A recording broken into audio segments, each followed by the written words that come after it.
9 a.m. local time. The Arabian Sea, transitioning into the Gulf of Oman. On the deck of the USS Abraham Lincoln, a rotation cycle is underway for the F-35 stealth fighters that have been patrolling the Strait of Hormuz. One pair of pilots, exhausted from a long sortie over the strait, brings their aircraft into the recovery pattern, drops their tail hooks, and traps on the deck. Almost the moment they shut down, the next pair is rolling forward. Fresh aircraft, fresh crews, fully fueled and armed. The catapults fire and the new F-35s shoot off the bow, climbing away from the carrier and turning toward the strait to relieve the previous patrol. The main mission over the Strait of Hormuz right now belongs to a different aircraft entirely, the A-10 Thunderbolt II, better known as the Warthog. The A-10 is the slow, low-flying ground attack jet that nobody loves until they need it. And right now, the Navy needs it. The Warthog is patrolling the strait and the small Iranian-held islands where IRGC forces store their weapons, watching for any boat, fishing vessel, fast attack craft, or anything in between that could be carrying another mine. The A-10 flies low and slow, exactly the kind of altitude where a mine-laying boat would be most visible. Its job is to make sure not a single additional mine gets dropped into the strait under the cover of fishing traffic. If the Warthog spots a suspicious boat doing something it should not be doing, the boat gets destroyed. Simple as that. The F-35s are not down there with the A-10. The stealth fighters fly high above in a different role entirely. Their mission is to protect the Warthog from the one Iranian threat that could actually kill it from the air. The F-14 Tomcat. The F-14 is the most capable interceptor Iran has. The Tomcat first flew in 1970 and entered service with the US Navy in 1972. Iran bought 79 of them from the United States in the 1970s before the Islamic Revolution and is now the only country in the world still flying the type. It is a two-seat, twin-engine variable geometry wing fighter built by Grumman, capable of speeds over Mach 2.3 more than 1,500 miles per hour. It is armed with long-range air-to-air missiles, medium-range missiles, short-range sidewinders, and an internal 20mm Vulcan cannon. Its powerful AWG-9 radar can track multiple targets at long range. For decades, the F-14 was considered one of the deadliest air superiority fighters in the world, and the Iranians use what remains of their fleet to defend the airspace over Thran, and to intercept any American aircraft that ventures too close to Iranian airspace. For an A-10 Warthog, flying low and slow over the Strait of Hormuz, an Iranian F-14 coming in fast with missiles is exactly the kind of threat that ends careers. The Lincoln is currently positioned around 450 nautical miles from the Strait of Hormuz. All F-35 patrols rotate through the carrier. Once an F-35 reaches its station over the strait, it can stay airborne on internal fuel for roughly 2 hours before reaching bingo state and having to head back to the ship.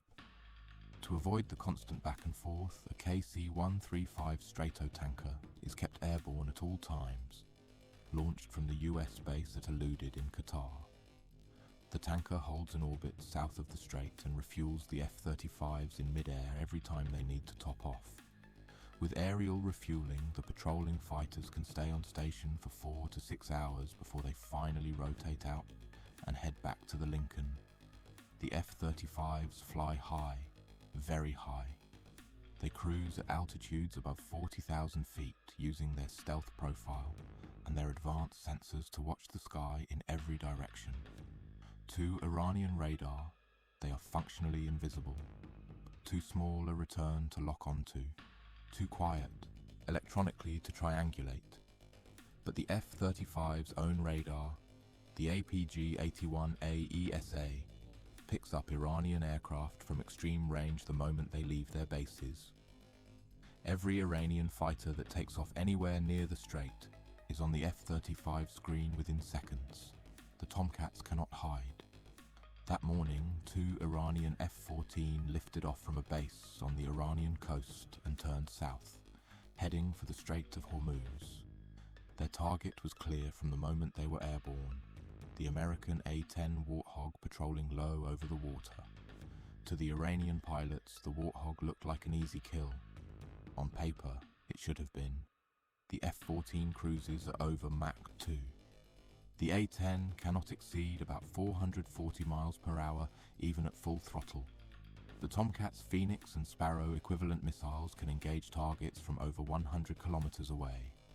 The A-10's only air-to-air weapons are short-range Sidewinder missiles and its 30mm cannon, which is designed to kill tanks, not fighters. In a straight engagement between an F-14 and an A-10, the Warthog has no chance. It cannot outrun the Tomcat. It cannot outclim it. It cannot match the F-14's missile range. The Iranian pilots knew this, and they pushed in confidently, locking up the Warthog on radar from beyond visual range and preparing to fire. What they did not know was that the F-35 had been tracking them since the moment they took off. High above the strait at 40,000 feet, one of the patrolling F-35s had picked up the two Iranian fighters on its APG-81 radar from over 150 kilometers away. The pilot watched them climb out of their base, turn south and accelerate toward the Warthog. Every second, the data on his screen got cleaner. Speed, heading, altitude, weapons configuration. The F-35 turned to intercept, descending slightly to position himself above and behind the Iranian formation. The Tomcats had no idea he was there. Their radars were locked forward on the A-10.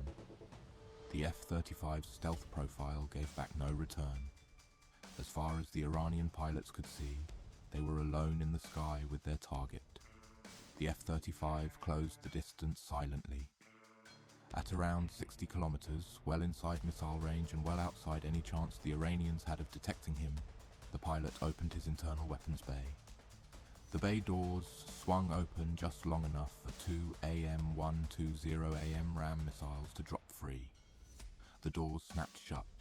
The missiles ignited and accelerated to over Mach 4, climbing on their initial boost phase before tipping over and going active on their own seekers.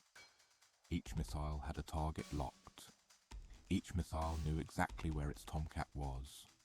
The first warning the Iranian pilots got was the chirp of their radar warning receivers as the AM rams went active in terminal homing. The moment the missile's own radar took over and locked the target. By then, it was already too late.